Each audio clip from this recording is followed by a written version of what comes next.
C++ is known to be a very powerful and beautifully designed language. It allows you to have a lot of control as to how you use computer resources.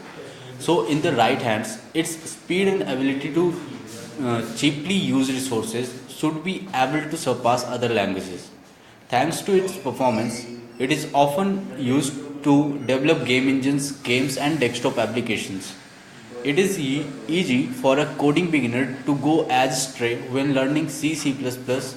We strongly recommend learning with a mentor.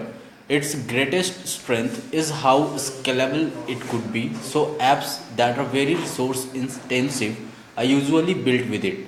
C++ is generally more performant than dynamically typed languages because the code is type checked before it is executed. So for the beginners, it is best language to start with.